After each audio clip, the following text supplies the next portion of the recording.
गीता महात्म्य अध्याय 1। श्री पार्वती जी ने कहा, भगवान, आप सब तत्वों के ज्ञाता है। आपकी कृपा से मुझे श्री विष्णु संबंधी नाना प्रकार के धर्म सुनने को मिले, जो समस्त लोक का उद्धार करने वाले हैं। दयादिदेव, अब मैं गीता का महात्म्य सुनना चाहती हूँ, जिसका श्रवण करने से श्री हरि की भक्ति बढ़ती है। श्री महादेव जी बोले, जिनका श्री विग्रह अलसी के फूल की भांति श्याम वर्ण का है, पक्षीराज गरुड़ ही जिनके वाहन है, जो अपनी महिमा से कभी च्युत नहीं होते तथा शेषनाग की शैया पर शयन करते हैं, उन भगवान महाविष्णु की हम उपासना करते हैं। एक समय की बात है, मुर दैत्य के नाशक भगवान विष्णु शेषनाग के रमणीय आसन पर सुखपूर्वक विराजमान थे। उस समय समस्त लोगों को आनंद देने वाली भगवती लक्ष्मी ने आदर पूर्वक प्रश्न किया। श्री लक्ष्मी जी ने पूछा, भगवान, आप संपूर्ण जगत का पालन करते हुए भी अपने ऐश्वर्य के प्रति उदासीन से होकर जो इस क्षीरसागर में नींद ले रहे हैं, इसका क्या कारण है? श्री भगवान बोले, सुमुखी, मैं नींद नहीं लेता हूँ, अपितु तत्व का अनुसरण करने वाली अंतर्दृष्टि के द्वारा अपने ही माहेश्वर स्वरूप का साक्षात्कार कर रहा हूँ। यह वही तेज है जिसका योगी पुरुष कुशाग्र बुद्धि के द्वारा अपने अंतःकरण में दर्शन करते हैं तथा जिसे मीमांसक विद्वान वेदों का सार तत्व निश्चित करते हैं।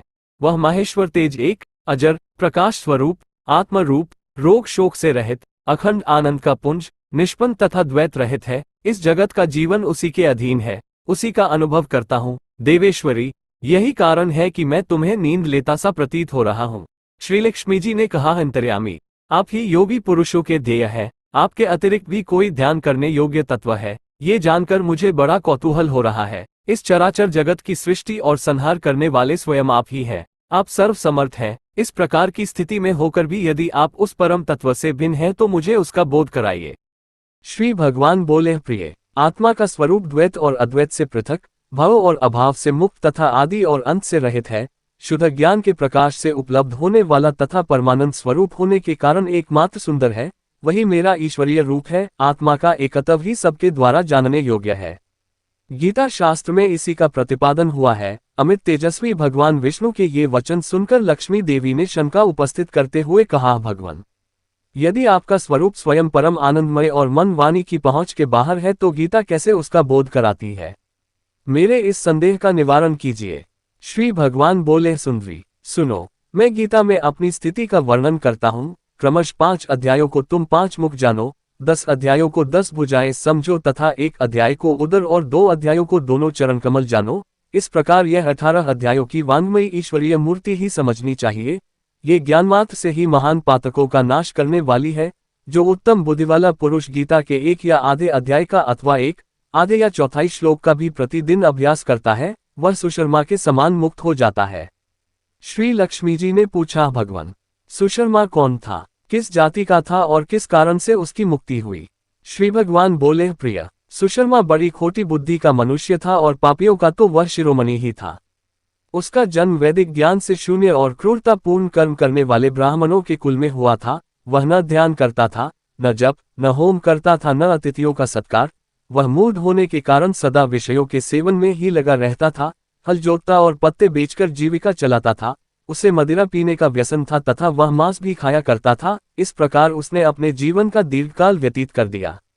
एक दिन मूढ़ बुद्धि सुशर्मा पत्ते लाने के लिए किसी ऋषि की वाटिका में घूम रहा था। इसी बीच में काल रूपधारी काले सांप ने उसे डस लिया। सुशर्मा की मृत्यु हो गई। तदनंतर वह अनेक नरकों में जा वहां की यातनाएं भोगकर मृत्युलोक में लौट आया और वहां बोझ ढोने वाला बैल हुआ। उस समय किसी पंगु ने अपने जीवन को आराम से व्यतीत करने के लिए उसे खरीद लिया। बैल ने अपनी पीठ पर पंगु का भार ढोते हुए बड़े कष्ट से 7-8 वर्ष बिताए। एक दिन पंगु ने किसी ऊंचे स्थान पर बहुत देर तक बड़ी तेजी के साथ उस बैल को घुमाया। इससे वह थककर बड़े वेग से पृथ्वी पर गिरा और मूर्छित हो गया। उस समय वहां कुतूहलवश आकृष्ट हो बहुत से लोग एकत्रित हो गए। उस जन समुदाय में से किसी पुण्यात्मा व्यक्ति ने उस बैल का कल्याण करने के लिए उसे अपना पुण्य दान किया। तत्पश्चात कुछ दूसरे लोगों ने भी अपने अपने पुण्यों को याद करके उन्हें उसके लिए दान किया। उस भीड़ में एक वेश्या भी खड़ी थी। उसे अपने पुण्य का पता नहीं था तो भी उसने लोगों की देखा देखी उस बैल के लिए कुछ त्याग किया।